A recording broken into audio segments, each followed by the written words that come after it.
से गली के हैं? गली नंबर 9 और भी होंगे जो आ रहे हैं बढ़ रहे हैं। अच्छा, नाम भी है क्या? दिल्ली की अगर हम बात करें तो दिल्ली के अंदर बाबरपुर विधानसभा और बाबरपुर विधानसभा के अंदर करदमपुरी वार्ड के अंदर ज्योति नगर जैसा पॉश एरिया, यहाँ पर गली नंबर 9, 10, 11, 12 की रातों की नींद F ब्लॉक रातों की नींद उड़ चुकी है यहाँ की जनता की। कारण यहाँ एमसीडी के द्वारा नोटिस आए गए हैं, लगभग 250 परिवार की नींद उड़ चुकी है क्योंकि उनको तोड़ने के आदेश हो गए कि मकान टूटेगा और 24 घंटे का अल्टीमेटम दिया गया है। हमारे बीच में स्थानीय जनता है, उनसे बात कर लेते हैं। सर, क्या कहना चाहेंगे, क्या नोटिस ये आप लोगों को मिला, क्यों मिला है? यहाँ पर कोई शिकायत करता है, जो शिकायत करता है बार बार शिकायत लगाता है और उसका यही काम है। ये अब से 2017 में भी ये हुआ था और उस टाइम पे भी सब प्रक्रिया हुई थी और अब फिर दोबारा से ये नोटिस आ गए हैं। क्या ये जगह अवैध है? ये सब जगह कोई अवैध नहीं है, ये कोर्ट से भी प्रूव हो चुका है। ये प्राइवेट लैंड है। कितने सालों से आप लोग रह रहे हैं? हम यहाँ लगभग 30 से 40 साल तक भी रहे। 30 साल से तो रेगुलर हैं यहाँ। Regular house tax, water tax, बिजली, सीवर, IGL, गैस सब रेगुलर चल रही हैं और सभी लोग यहाँ पर अब तक ठीक ठाक रह रहे थे, लेकिन इससे बहुत सभी परिवार बहुत ज्यादा आहत हैं। रातों की नींद हराम हो गई है और अब क्या करने का इरादा है? 24 घंटे का अल्टीमेटम दिया गया है आपको जी, क्या कहेंगे?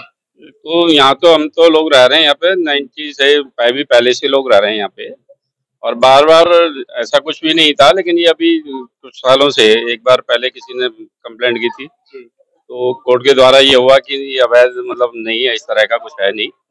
और फिर भी दोबारा से फिर अभी किसी ने फिर कुछ डाला है तो फिर दोबारा यहाँ पे रजिस्ट्री नहीं होती? सबकी रजिस्ट्री भी है लोगों पे, NOC ले रखे हैं लोगों ने। NOC लेके मकान खरीदे, प्लॉट खरीदे थे। जी बाबू जी, आप क्या कहना चाहेंगे?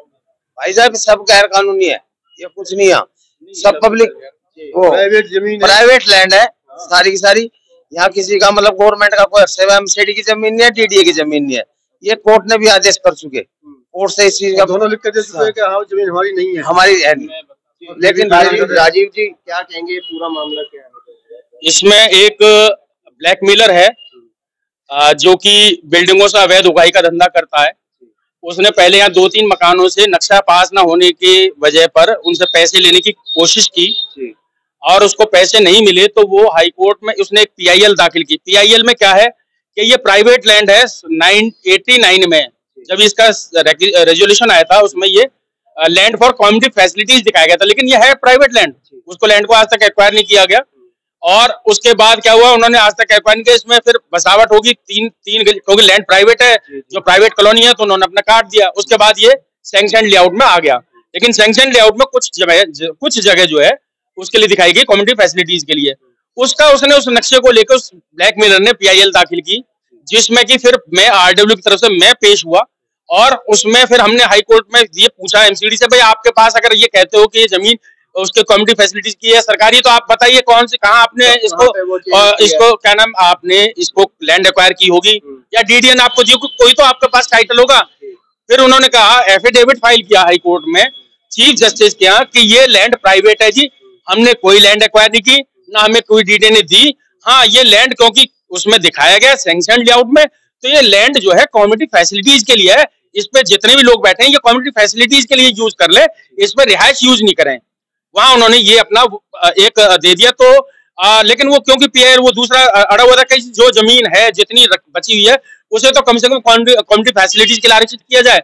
उस पे एक जनरल ऑर्डर उसमें PIL में दिया गया कि ठीक है, जो जमीन जहां जितनी बची हुई है उसको जो आरक्षित है क्या नाम है कम्युनिटी फैसिलिटीज के लिए, उसको एनक्रोचमेंट फ्री किया जाए।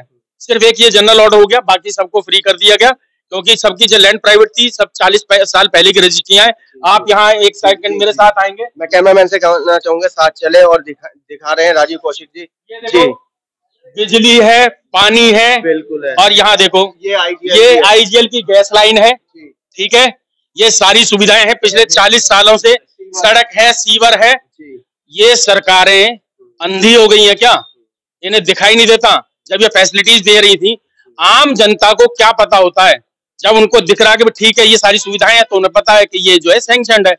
अब उसके बाद अब ये क्या होता है, वो ब्लैकमेलर फिर दोबारा पैसे की मांग करता है कि या तो मुझे पैसे दो, नहीं तो मैं फिर इसको, उसने क्या किया, उसमें पीछे एक दो मकान बन रहे थे, जो अब वो मकान दो उसमें पूंजीपति भी हैं, उनके मकान बन रहे थे, तो उनके पैसे की डिमांड की, उन्होंने भी मना कर दिया, भाई ब्लैकमेलर किस बात के पैसे दें। तो उसने उनके मकानों की फोटो लेके कंटेम्प्ट फाइल की हाई कोर्ट में कि जी आपके आदेश के बावजूद ये जो मकानों में अवैध निर्माण शुरू है और धड़ल्ले से अवैध निर्माण चल रहा है। उसमें हाई कोर्ट ने कहा भी ठीक है, आप देखो आपने क्या किया। अब उसमें आनंद फानन में एमसीडी ने कुछ नहीं सूझा, तो उन्होंने जितने भी ये 250-300 परिवार हैं जिन्होंने अपने एक एक पैसे खून पसीने की कमाई से ये 50 गज के 100 गज के मकान बनाए हैं, बनाने के बाद में रजिस्ट्री भी ये सब कुछ है। आप रेवेन्यू डिपार्टमेंट हमसे रेवेन्यू लेता है, एनओसी देता है कि हाँ जी ये लैंड प्राइवेट है, ये लैंड की रजिस्ट्री हो सकती है, ये सरकारी नहीं है, उसके बाद रजिस्ट्री होते है, तब वो बेचारा अपने खून पसीने की कमाई से खरीद के वो मकान बनाता है। 2-2 पीढ़ियों की मेहनत लगती है, जिसको आज एमसीडी या ये सरकार है या ये राजनेता ये 2 मिनट में ये नोटिस इशू हो जाता है और अपने घर में सो के बैठ जाते हैं। आज ये 24 घंटे का सिर्फ नोटिस दिया हुआ है, इस 24 घंटे में अपना सामान बाहर निकाले, हम आपका नहीं तो हम आपके मकानों को तोड़ेंगे। राजीव जी, ऐसे में अगर हम बात करें तो स्थानीय निगम पार्षद और सांसद वगैरह के पास ये संज्ञान पहुंचे हैं ये? हाँ, स्थानीय निगम पार्षद के पास उनके संज्ञान में है और उन्होंने भी कहा है वो भी सहयोग, क्योंकि ये समाज का मुद्दा है, कोई किसी का इंडिविजुअल मुद्दा नहीं है, ना पार्टी पॉलिटिक्स का मुद्दा है।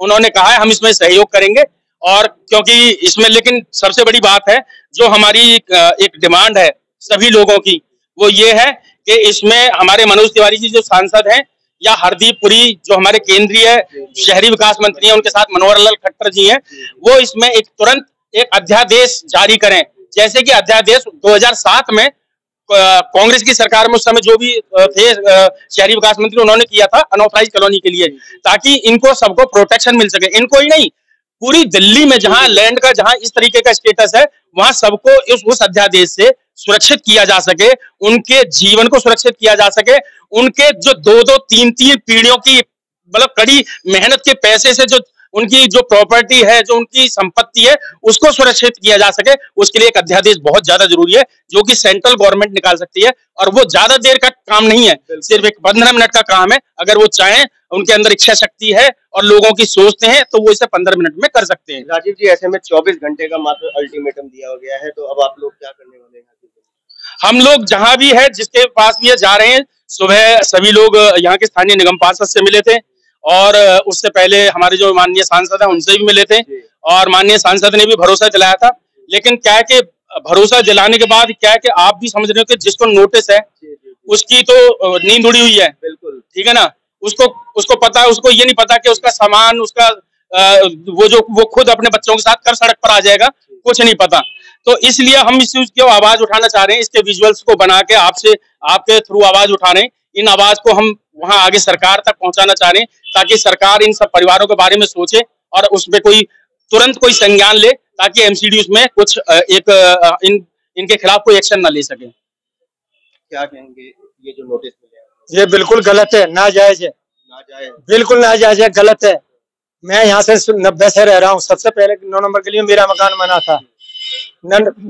34-35 साल से रह रहा हूँ। हाउस टैक्स, बिजली, पानी सब जाए, सड़क से बिजली सब कुछ सुविधा सरकार ने दी। फिर उसके बाद मकान के नोटिस, और जहाँ मना भी कर दिया गया कि हमारी जमीन नहीं है, उसके बावजूद फिर नोटिस एमसीडी क्यों दे रही है? महिलाएं भी यहाँ पर आ चुकी हैं, उनसे भी हम बात कर लेते हैं कि उनका क्या कहना है। महिलाओं का, आप लोगों को नोटिस मिला है? हाँ, गलत है। हम 91 से यहाँ पर रह रहे हैं, हाउस टैक्स भी दे रहे हैं, 4 से हाउस टैक्स भी दे रहे हैं और सब चीज दे रहे हैं, फिर भी हमारे साथ ये हो रहा है।